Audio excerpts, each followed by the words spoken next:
There was lumber. Mm-hmm. And of course, the guy responsible for that was named A.B. Hammond back in the mid-1800s. Mm-hmm. He had a little mill up at Bonita, just above Clinton.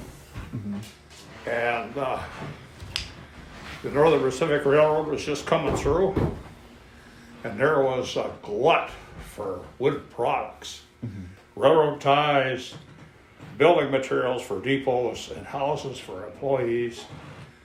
So he was sitting, he's pretty sharp cookie. Mm-hmm. He's thinking, man, I could make a fortune here.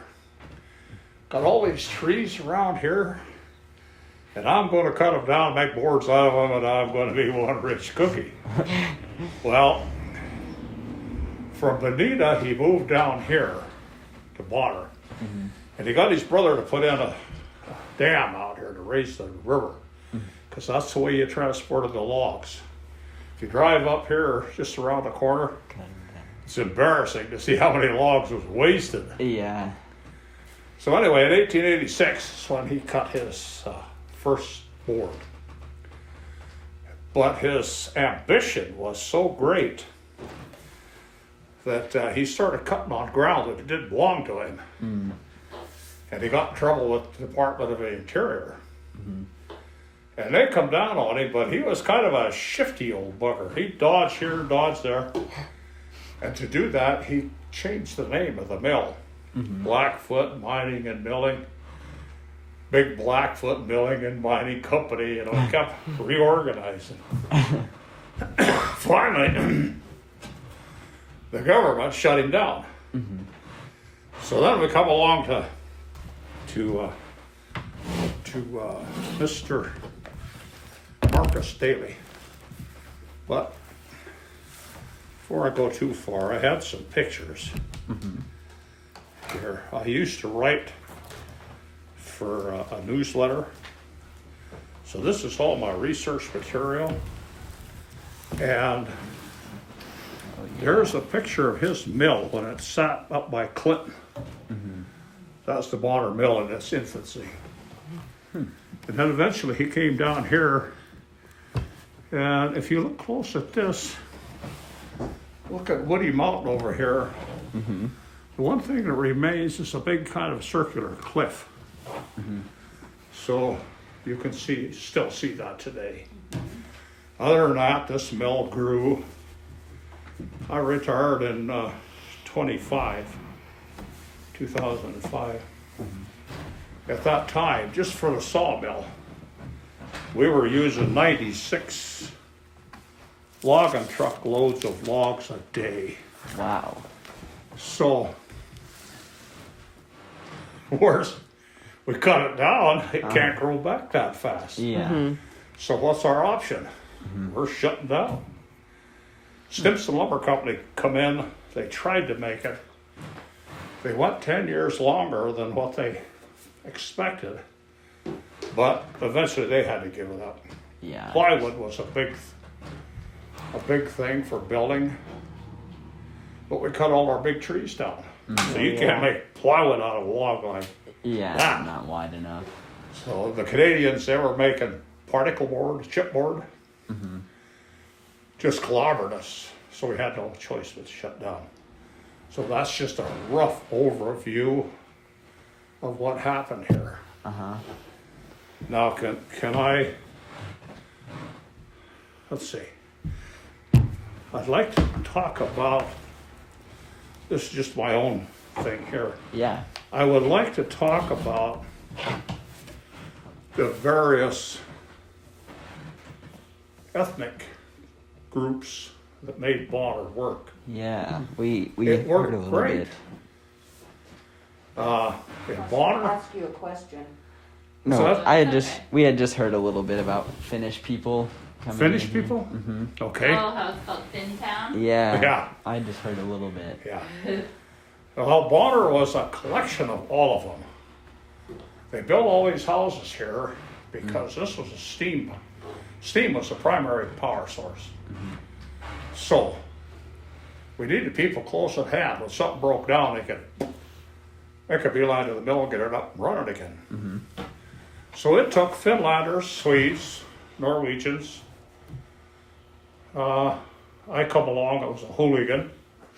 That's what we were I had told. more fun growing up out here than you could shake a stick at. But anyway, the Finnish people, a great bunch of people. In fact, West Riverside, they used to call it Finntown. It was known as the Flats for a while. The three big cellars over there. Ed Swanson's bar. And then there was Rudy Miranda's knife shop. And I used to hang around him and drool over them knives. Promised myself one day I'd own one, and this is it here. I told them you were gonna bring a knife. Wow. Really sharp, so That It's is- really sharp, so be careful with it. Wow, that is gorgeous. That was made right over here in West Riverside. Wow, it's got a lot of weight to it. It's pretty heavy. It's amazing. Gus, you wanna check it out? Okay, pretty and then cool. he made not only this style knife, but every kind of shape. And if you had an idea, go see Rudy. He'd make a knife to fit your. So I used to hang around with him, and I make a few myself, but nothing like Rudy. Yeah. In fact, Rudy made the whole knife. I have bladesmiths make my blades. I put the handle and the decorations on mine. But also in West Riverside, Finntown, was a gun shop run by Kenneth Towsley. And his son, Frank, if you ever have a chance, get a hold of Frank, or when he puts on a seminar, he's got an entire collection of these things. Biggest collection I've ever seen. They are beautiful. Yeah. Okay, from Rudy, going to Kenneth Towsley. My experience with Kenneth Towsley was I'm about you guys' age. And at this time of year, any one of the houses in Bonner, you walked in and you smelled Hoppy's gun oil Yeah. and Sullivan. And the guys are getting ready to hunt. And I wanted to hunt in the worst way. But I had a stepdad who didn't think much of my parental dad, therefore thought I was too dumb to even tie my shoes. So he says, I ain't getting you a gun, you probably shoot yourself. But I wanted that gun. So I found an advertisement in Mechanics Illustrated. 303 British Army rifle, 1917. $15, and you get 100 rounds of ammunition to go with it. So I thought, oh boy, I can make $15. Went to work at Hughes Gardens, got my first paycheck. I think it was $30. Making $1.50 a day anyway. And I ordered that. Well, I get that rifle back here, and it's an army rifle. It's made for one purpose. It was for killing Germans in World War I. And I want to try to get me a deer. I go up there. I couldn't hit the broadside of a barn. This big old army rifle. So I took it to Kenneth Towsley over here in West Riverside. He said, you don't need a bayonet guard. You don't need this. You don't need that. Cut it all off. Get it out of here. So I did. And then I started getting my deer. Yeah. Thanks to Kenneth. Okay. Not only were there Finlanders out here, but there was Norwegians, Swedes, Frenchmen. Just anybody knowledgeable about timber in the old country could find work here. Yeah. So the old ways, you get a bunch of Frenchmen and they want to reminisce. They're going to get together in their own little group. Okay. The Frenchmen mainly centered around Pine Grove, Thibodeau's and those folks over there. The Finlanders, boy, no, they were a rowdy bunch. I've heard stories about them. When they get the dancing and drinking and celebrating, they were wild. So you had them over there in West Riverside, and also the Finn Hall, big dance hall. I think this dog food is being stored in there now. Okay, come this way to Milltown. Originally it was called East Riverside. Okay. And then they changed the name over there to West Riverside. So you didn't get them mixed up. Okay, coming this way. They were kind of stiff-lipped in Bonner. We had some ladies here that was just prim and proper, and you ain't drinking that vile liquor, not in this little town. So Milltown, boy, they had bars over there like you would believe. So I'll drift off into a personal story when I'm about you guys' age. I wanted to know what liquor was. What in the devil would possess a guy to work like hell all week? And this was a labor-intensive mill. Yeah. Why would he work all week, get dressed up on the weekends in a suit, and march off to Milltown and spend his hard-earned money on a shot of whiskey, several shots, a whole bottle? So I'm thinking it must be some kind of elixir from the gods. What does it taste like? Down here, the third house from the end on this side was a couple named John and Emma Magnuson. John loved his whiskey. He was an old Norwegian. Emma was pretty straight-laced. She'd catch him drinking whiskey, she'd hang a stick of firewood alongside his head. So what he did was he stashed a bottle of it out in his woodshed. All these houses burnt wood, except this one. This is Silk Stocking Row, steam heat. Okay, he had his bottle, I think it was Wild Turkey. But John and Emma couldn't have children. I don't know why, but they just couldn't. So Emma found a little fox terrier dog called Trixie. And Trixie became the child she never had. Okay, you take John and Emma, Trixie, and a bottle of Wild Turkey. And I had the makings to find out what this Wild Turkey was all about. What John would do was when he got the urge for a snort of whiskey, he opened the back door, kicked the dog out, and of course the dog wanted to be a dog. I want to go smell bushes and bark and pee on stuff, just do the dog stuff. Up the side of Bonner Mountain went the dog. And then old John would say, Emma, gosh, damn, the dog got out. Johnny, Johnny, Johnny, get out here, we gotta chase her down. So Emma would always, she was kind of a big woman, she'd pull her skirt up to her knees so she could take big strides. Up the mountain she'd go.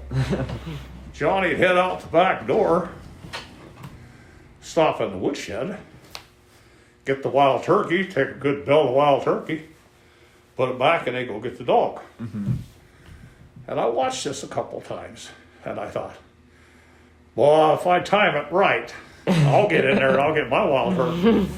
I did. I went in there, I took a shot of that, and it was not Kool-Aid. It was not the elixir of the gods. It was the worst thing.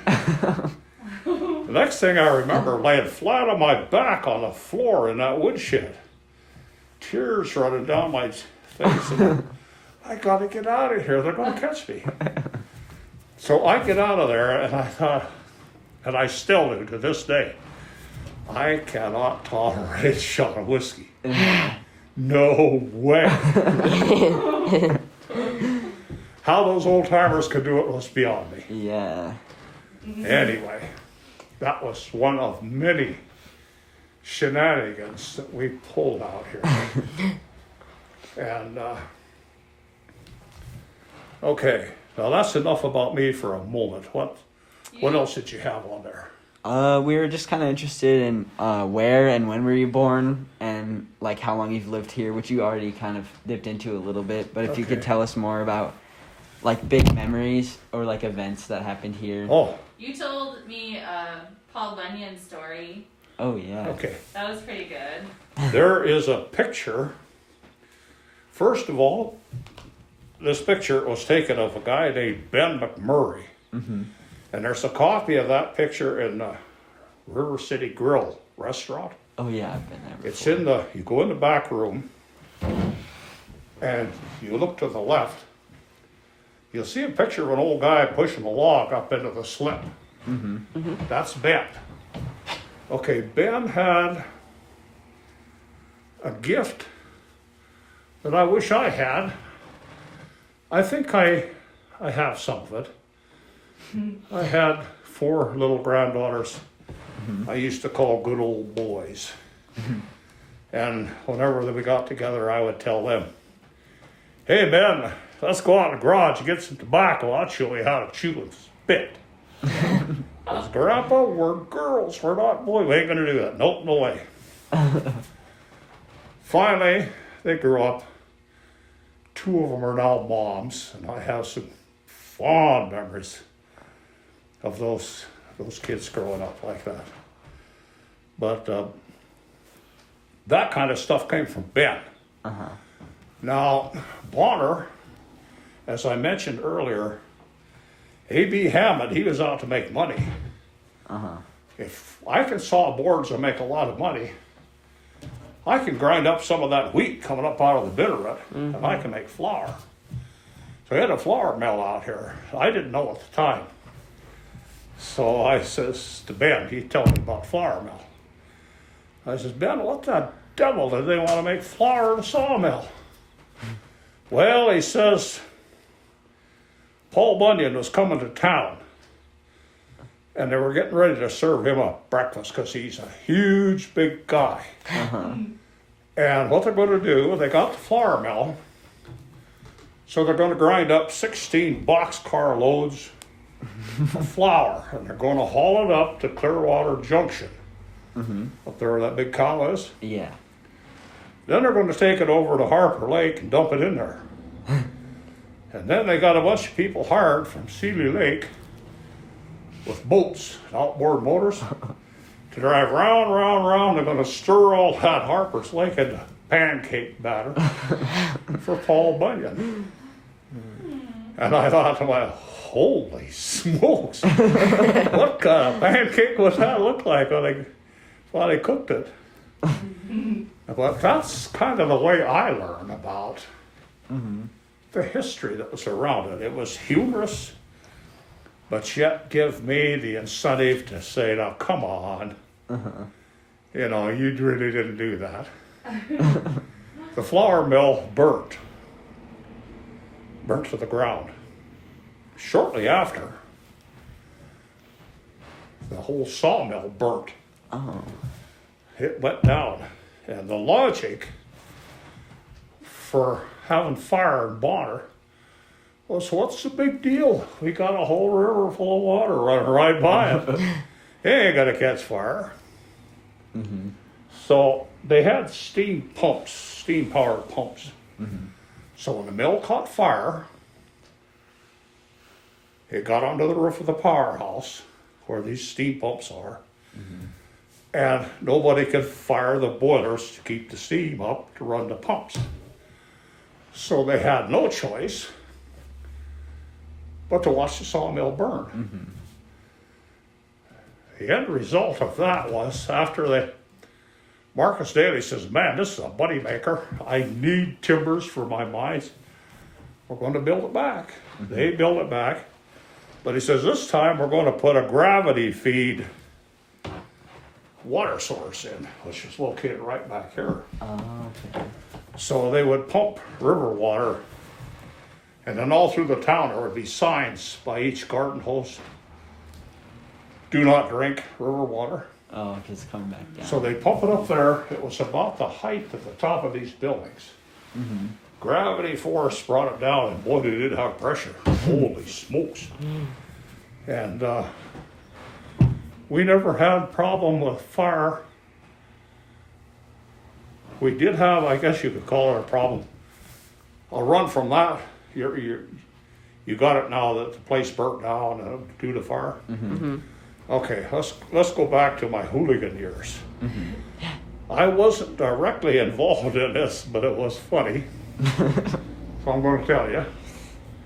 I have a good friend over here. He's been a friend of mine for 70 years, named Billy Walker. I have another good friend, lives up Bear Creek. We called her, she was a girl. We called her the little redhead because she was hell on wheels when she was a little girl.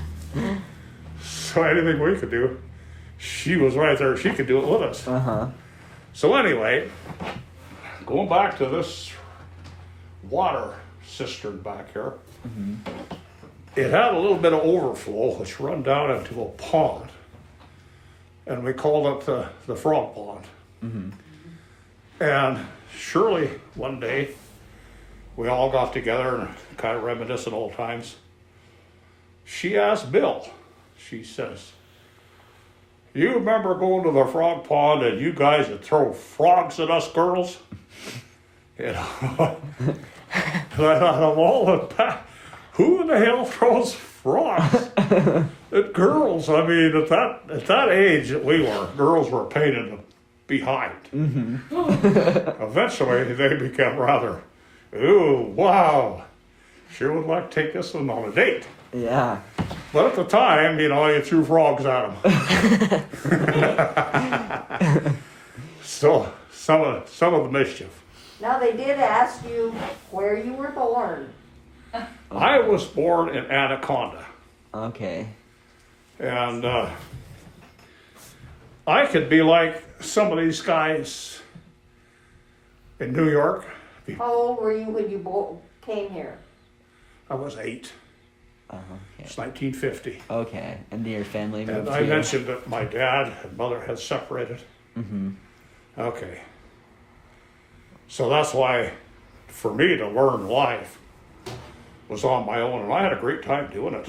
I did not march up and down like they do in New York and kick store windows in, get cars over, all this crap. There's no need for it.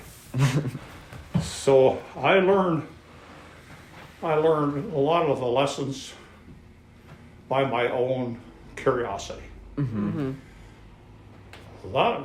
that time, the 1950s, I believe Truman was president then. We were getting close to an election for Eisenhower. And I remember having the big button that I wore around. I was proud. I like Ike. He's quite a guy. So I wore that around. And during that time period, also, we're paying for it today, a lot of us old timers. Lucky Strike cigarettes. Oh. Philip Morris, Chesterfield, Pell Mell, Camels, you name it. We'd ask our parents, "Can I have a cigarette?" "Get out of here, you don't want no cigarette. What's the matter with you?" So, damn, we gotta know what this is all about. You take what I call it, you take a paper cylinder, you fill it full of shredded vegetable matter, you put it in your mouth, you light it on fire, and you suck the smoke in. What does this smoke do for you? Okay, Billy Walker, his mom smoked Lucky Strikes. He found some. He brought him. We had a fort. We had forts all over. Yeah. Brought him over to the fort, boy, and we had some wooden matches. We light up a Lucky Strike. Kind of like John and Emma, back down on my back I went, choking and coughing.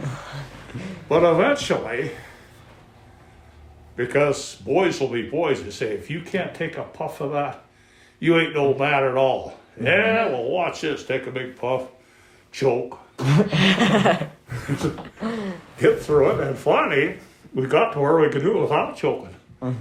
But today, look what's happened to us. Yeah. I'm short of wind. I watched my granddad die of emphysema because he's a heavy smoker. Billy Walker over here has one of these oxygen things. So there was one. I wish we would have listened to Shirley, who told us, you guys are a bunch of raving lunatics. Why would you want to smoke that stuff? I wish I would have listened a little closer to her.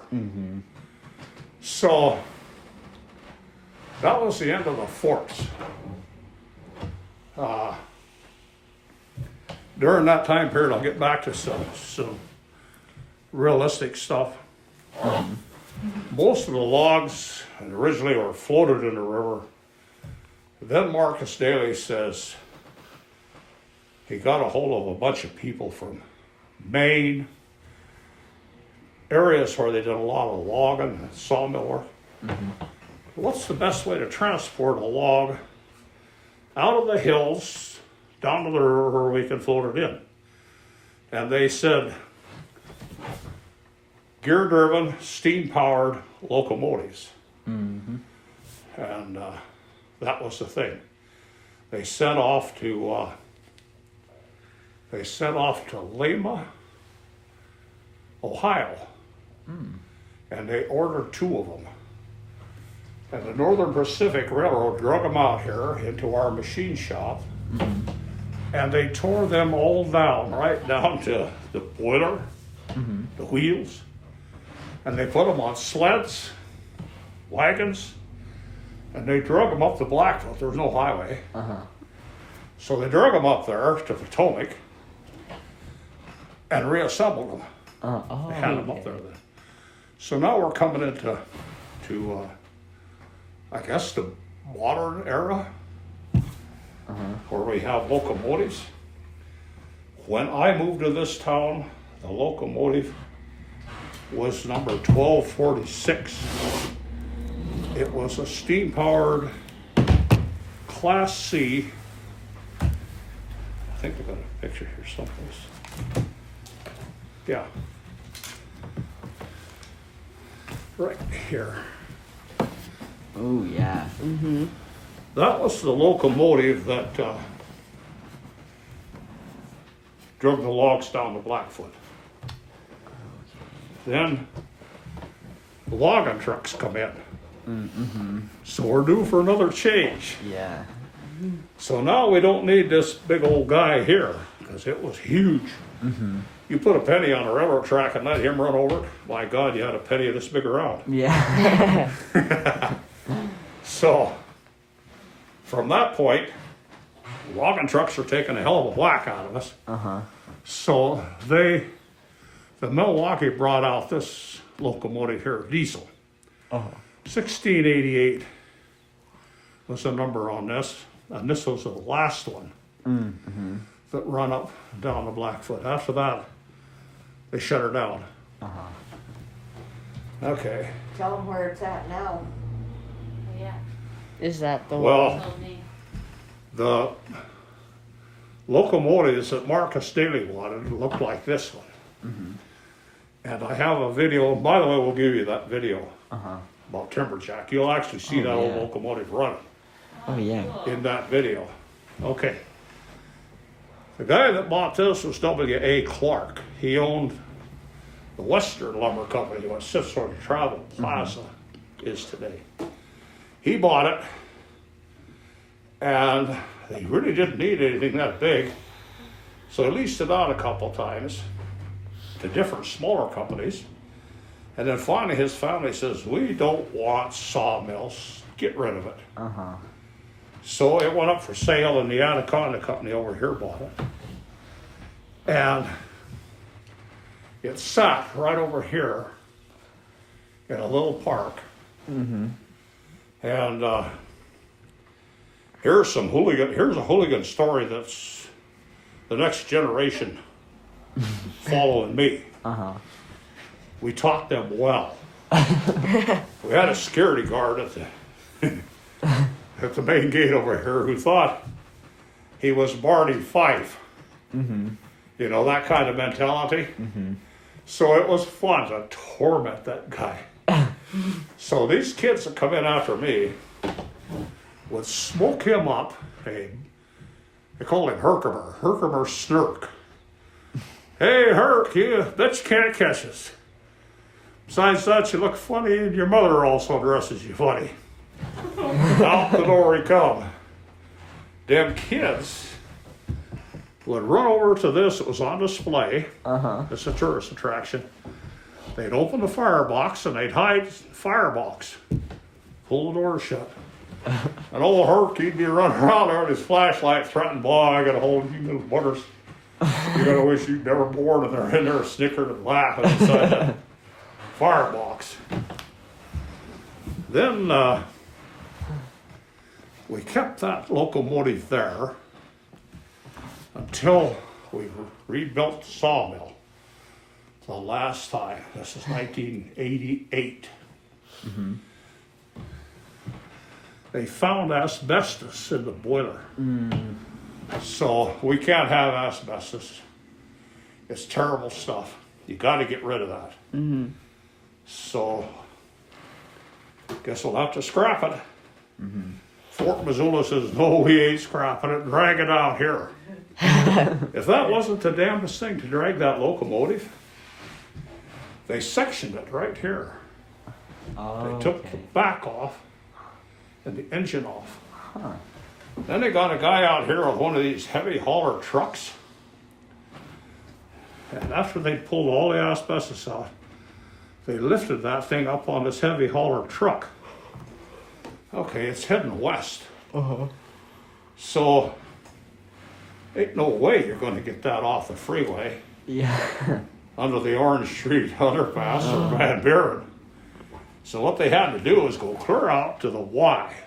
Go clear out there and then turn and come back and down. come back so they could get an off ramp to get to Fort Missoula. It sat out there for a long time. And that was the last engineer on it. It's old Dan Ryan. I was going to see if I had some pictures of when we sandblasted that. Got people to donate some black paint for us. And we repainted that thing, and it was spiffy. The last bunch of kids that I took over to go through that, we took them through there and showed them how to, this is how it goes forward, this is how it goes backwards.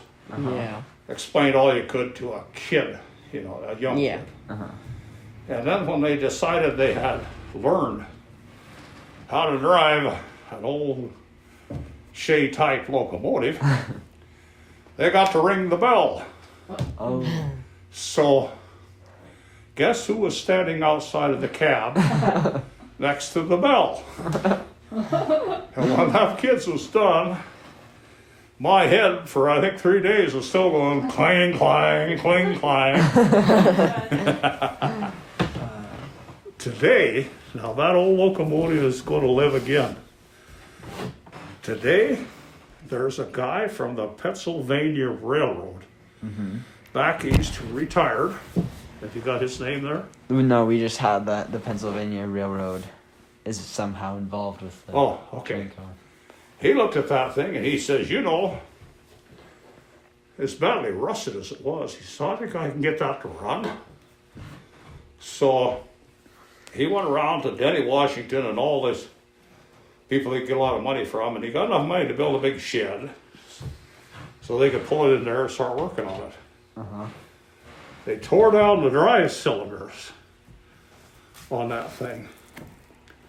These guys right here, there's 3 of them. They tore them down and found out very little rust in there. Cleaned that up. They weren't too sure of the boiler. So what they did is they got a great big air compressor, hooked it up to the steam feed running into these things. Turned the air on, and boy, that thing went like crazy. Away it went. So there is a good chance that you guys just might be around to see that actually run again. I hope that you Cool. are. Yeah, that What a treat. I did.